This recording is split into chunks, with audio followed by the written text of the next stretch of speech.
Hi guys, welcome to our channel. நான் வந்து ஹரிஷ். இன்னைக்கு நம்ம பார்க்க போகிற வீடியோ என்னன்னா, எனக்கு ஒரு வாட்ஸ்அப் சேனல் இருக்குது. உங்களுக்கு எக்ஸ்க்ளூசிவான அப்டேட் வேணும்னா டிஸ்கிரிப்ஷனில் லிங்க் இருக்குது, அதை ஃபாலோ பண்ணிங்க. நீங்கள் எதுக்கு அதை ஃபாலோ பண்ணணும் அப்படின்னு நான் கேட்டேன்னா, சங்கர் சார் வந்து 1 hour 2 hour ஆடியோ போடுறாரு. அந்த ஆடியோ நீங்கள் கேட்காம நீங்கள் ஒரு 10 நிமிஷத்தில் நான் அந்த இன்ஃபர்மேஷன் தெரிஞ்சுக்கணும் அப்படின்னு நீங்கள் நினச்சிங்கன்னா நீங்கள் அந்த வாட்ஸ்அப் சேனலில் ஃபாலோ பண்ணிங்க. உங்களுக்கு 10 நிமிஷத்துக்குள்ளே படிக்கிற மாதிரி உங்களுக்கு டெக்ஸ்ட்டாக வந்துடும். ஸோ நீங்கள் மறக்காமல் அதை ஃபாலோ பண்ணிங்க. அது இல்லாமல் அன்வான்டான டாக்ஸ்லாம் அதில் போட மாட்டேன். அதாவது அவர் பேசுறது அன்வான்டாக போட மாட்டேன். அவர் என்ன கொடுக்குற அப்டேட் கொடுக்குறாரோ அதை மட்டும் பாயிண்டாக நோட் பண்ணி நான் போடுவேன். அது போட்டுட்டு இருக்கேன். நிறைய பேர் அதனால் பெனிஃபிட்டும் ஆகிட்டு இருக்காங்க. டவுட் இருந்துச்சுன்னா கமெண்ட்டும் பண்ணுறாங்க. அப்படியே டேரெக்டாக வாட்ஸ்அப்பில் கான்டாக்ட் பண்ணுறாங்க. ஸோ உங்களுக்கு வேணும்னா மட்டும் அதை நீங்கள் ஃபாலோ பண்ணிங்க. டிஸ்கிரிப்ஷனில் இருக்குது லிங்க்கு, மறக்காமல் ஃபாலோ பண்ணிங்க. இன்றைக்கான எஸ்பிஓ அப்டேட் என்னென்னா, எஸ்பிஓவில் ரீசெண்டாக ஒரு கோர்ஸ் இன்ட்ரோ பண்ணாங்க. என்ன கோர்ஸ்னால் ஸ்டாக் மார்க்கெட்டிங் கோர்ஸ். அந்த கோர்ஸ் வந்து நம்ம பே பண்ணியாச்சு. நிறைய பேர் பே பண்ணிட்டாங்க. நான் பண்ணல, நிறைய பேர் பே பண்ணிட்டாங்க. பட் இன்னும் கோர்ஸ், அதாவது கிளாஸ் ஸ்டார்ட் பண்ணல.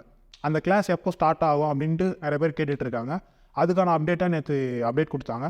இந்த வீக்கில் கிளாஸ் ஸ்டார்ட் ஆகிடும் அப்படின்ற மாதிரி சொல்லியிருக்காங்க. அதே மாதிரி எஸ்பிஓவில் அந்த கோர்ஸ் பேக்கேஜ் கொடுத்தாங்க பார்த்தீங்களா, அதெல்லாம் இன்க்ரீஸ் ஆயிடுச்சு. ஐடிஆர் ஃபார்ம்டும் இன்க்ரீஸ் ஆயிடுச்சு, கோர்ஸ்டும் இன்க்ரீஸ் ஆயிடுச்சு. ஸோ இதுக்கப்புறம் நீங்கள் போய் பார்த்தீங்கன்னா எல்லாமே அதிகமாக தான் இருக்கும். நீங்கள் அப்போவே ஜாயின் பண்ணியிருக்கிறவங்க ஒரு பெனிஃபிட், அதாவது கம்மியாக நீங்கள் ஜாயின் பண்ணணும் அப்படின்ற ஒரு பெனிஃபிட். இதுக்கப்புறமா நார்மல் ப்ரைஸாக இருக்கும். எஸ்பிஓவில் ரீசெண்டாக ரீஃபண்ட் ரிக்வஸ்ட் கொடுக்கலாம் அப்படின்ற மாதிரி ஒன்று சொல்லியிருந்தாங்க. அந்த ரீஃபண்ட் ரிக்வஸ்ட்டோட ரிஸ்ட்ரிக்ஷன்ஸ், அதாவது ரூல்ஸும் சொல்லியிருந்தாங்க. என்னன்னா, நீங்கள் எஸ்பிஓவில் ரீஃபண்ட் வேணும்னா, அதாவது உங்களுக்கு எஸ்பிஓ பிடிக்கல அப்படின்னு சொல்லிட்டு நீங்கள் உங்களுக்கு ரீஃபண்ட் வேணும், நாங்கள் கட்டின காசு எனக்கு கொடுத்துருங்க அப்படின்னு சொல்லிட்டு நீங்கள் கேட்டிங்கன்னா ஜிமெயில் அனுப்புங்க அப்படின்ற மாதிரி சொல்லியிருந்தாங்க. அந்த மெயில் ஐடி நம்ம போட்டிருப்போம். அதுக்கு ஒரு நிபந்தனை வச்சிருந்தாங்க. என்ன நிபந்தனைனா, எஸ்பிஓ நீங்க ஓபன் பண்ணீங்கன்னா, எஸ்பிஓ நீங்க ஓபன் பண்ணிப்பீங்க பத்தி, அதில் ஒரு மெயில் ஐடி ஆட் பண்ணிருப்பீங்க ப்ரொஃபைல்ல. அந்த மெயில் ஐடியிலிருந்து நீங்க எஸ்பிஓக்கு மெயில் பண்ணா மட்டும்தான் உங்களுக்கு ரீஃபண்ட் ரிக்வஸ்ட் கிடைக்கும். அது இல்லாமல் நீங்க ப்ரொஃபைல்ல பேன் கார்டு அப்ளை பண்ணிருக்கணும், அதாவது பேன் ஆல்ரெடி அப்டேட் பண்ணிருக்கணும், அப்புறம் பேங்க் அக்கௌண்ட் அப்டேட் பண்ணிருக்கணும். அப்படி இருந்தால் மட்டும்தான் உங்களுக்கு ரீஃபண்ட் கொடுக்க சொல்லியிருந்தாங்க.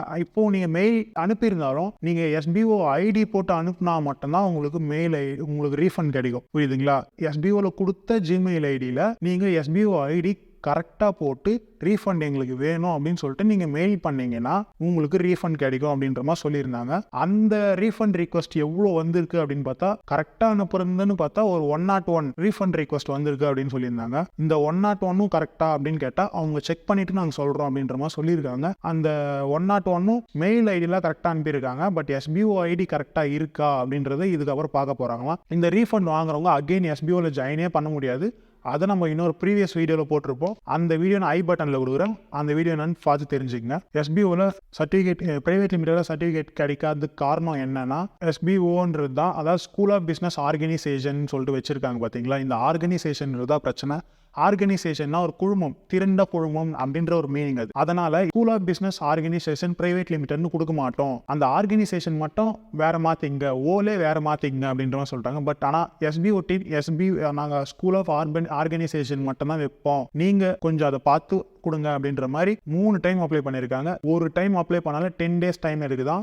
3ஆவது டைம் அப்ளை பண்ணியிருக்காங்க. 2 டைம் ரிஜெக்ட் ஆயிருக்கு. ரிஜெக்ட் ஆனதுக்கு ரீசன் இந்த ஆர்கனைசேஷன் தான். இந்த ஆர்கனைசேஷன் எடுத்து ஆஃபீஸ் வைக்கலாம், இல்லை ஏதாச்சும் வைக்கலாம், எது வேணா வைக்கலாம். பட் ஆனால் எஸ்பிஓ அதை மாற மாட்டேன்றாங்க. நீங்கள் ஏதாச்சும் உங்களுக்கு அந்த ஓல ஏதாச்சும் உங்களுக்கு ஐடியா இருந்துச்சுன்னா நீங்கள் கமெண்ட் பண்ணுங்க, நம்ம எஸ்பிஓ டீமுக்கு அனுப்பி பார்ப்போம். எஸ்பிஓ ஃபியூச்சர் கான்செப்ட் கொண்டு வர எங்க பார்த்தாலும் எஸ்பிஓ அப்படின்ற மாதிரி சொல்லியிருந்தாங்களே, அது கான்செப்ட் என்னன்னு அவரே வளர்ட்டார். ஆல்ரெடி க்ளூலாம் இல்லை, ஆல்ரெடி சொன்னது தான். அவரு டெய்லி மொபைலில் யூஸ் பண்ணுறது தான் நம்ம ஃபியூச்சரில் கொண்டு வர போகிறோம் எஸ்பிஓ கான்செப்டா அப்படின்னு சொல்லிட்டு சொல்லியிருந்தார். ஒன்றுமே இல்லை, கிளவுடு தான் அது. கிளவுட்னா என்னன்னா ஆன்லைன் ஸ்டோரேஜ். நான் ப்ரீவியஸ் வீடியோவில் சொல்லியிருப்பேன். ஒரு எக்ஸாம்பிள் நான் சொல்லுவேன். ஒரு வாட்ஸ்அப் வந்து நம்ம ஒரு மொபைலில் ஃப்ளாஷ் பண்ணிடுறோம். இப்போ வாட்ஸ்அப் நம்ம திருப்பி இறக்கிட்டு நம்ம ரெஜிஸ்டர் கொடுத்தா அந்த மெசேஜில் எப்படி வருது, திருப்பி நம்ம அதை கிளவுடில் ஸ்டோர் பண்ணியிருக்கோம், ஆனால் திருப்பி வருது. அதுக்கு நீங்கள் ஜிமெயில் லிங்க் பண்ணி வச்சிருப்பீங்க பார்த்தீங்களா. அப்போ அது வந்து என்ன ஆகும்னா பேக்கப் எடுக்கும். நம்ம டெய்லியும் அனுப்புற மெசேஜ் ஒரு 2 மணி நைட்டுக்கு பேக்கப் எடுத்து அது வச்சுக்கும். பேக்கப் எடுத்து வச்சுக்கும், நம்ம ரீஸ்டோர் பண்ணும்போது திருப்பி வந்துடுது. அவ்வளோதான். இது எந்த ஸ்டோர் ஆகுது, மொபைலில் ஸ்டோர் ஆயிருக்குது. நீங்கள் பார்த்தீங்களா, மொபைலில் ஸ்டோர் ஆயிருந்தாலும் ஃப்ளாஷ் பண்ணால் எல்லாம் போய்டும்ல, எப்படி திருப்பி வருது? ரீசன் கிளவுடில் ஸ்டோர் ஆயிருக்கு. கிளவுடுன்றது ஒரு ஆன்லைன் ஸ்டோரேஜ், அதனால தான் அது வந்து திருப்பி வருது. புரியுதுங்களா? இப்போ அவங்க ஒரு ஆப்பாக லான்ச் பண்ண போகிறாங்க. ஆப் லான்ச் பண்ணி நம்ம அதில் தான் ஒர்க் பண்ண போகிறோம் அப்படின்ற மாதிரி சொல்லியிருந்தாங்க. அதனால் ஒர்க் எதுவும் கஷ்டமாலாம் இருக்காது, பயப்படாதீங்க. நம்ம இதுக்கு முன்னாடியே ஒர்க் பண்ணது கிளவுடு தான். இன்டர்நெட் மூலிமா நம்ம எது ஒர்க் பண்ணாலும் அது பேர் கிளவுடு தான். நீங்கள் இப்போ யூடியூப்ல பார்க்குறீங்களா, இதுவும் ஒரு க்ளவுட் மெத்தட் தான், புரியுதுங்களா? இப்போ ஒரு கூகுள் ஓப்பன் பண்ணாலும் க்ளவுடு தான், எஸ்பிஓனாலும் க்ளவுடு தான். எதாக இருந்தாலும் நமக்கு ஒரு இன்டர்நெட் வெப் பேஜுக்குள்ளே போகிறோன்னா அது க்ளவுடில் தான் ஒர்க் ஆகுது. ஸோ அதே கான்செப்ட் இப்போ நம்ம கொண்டு வர போகிறோம். அது ஏன் ஆப்பில் கொண்டு வராங்க அப்படின்னா, இப்போ நம்ம ஃப்ளிப்கார்ட் எடுத்துக்குவோம், ஃப்ளிப்கார்ட் அமேசான் எடுத்துப்போம். இந்த ஃப்ளிப்கார்ட் அமேசானும் ப்ரௌசர்லையும் வரும். ஆனால் நம்ம ஏன் ஆப்பாக யூஸ் பண்ணுறோம் தெரியுமா? ஆப் ஏன் லான்ச் பண்ணியிருக்காங்க தெரியுமா? இந்த ஆப் வந்து நம்ம ப்ரௌசரில் வந்து எல்லாமே கலந்து யூஸ் பண்ணுவோம், அதில் சர்ச் பண்ணுவோம். பட் ஃப்ளிப்கார்ட் ஆப்ன்றது ஃப்ளிப்கார்ட்டுக்காகவே உருவாக்கப்பட்டது. அதில் ரொம்ப ஸ்பீடாக இருக்கும், ப்ரௌசரை கம்பேர் பண்ணாத விட ஸ்பீடாக இருக்கும், புரியுதுங்களா? அதனால தான் ஃப்ளிப்கார்ட்காரங்க அமேசான்காரங்க தனியாக ஆப் வச்சுருக்காங்க, கொடுக்குறாங்க. அதில் ஸ்பீடாக இருக்குன்றது ரீசன்னால மட்டும்தான், அதில் நிறைய டெவலப் பண்ணலாம் அப்படின்ற ரீசன்னால மட்டும்தான்.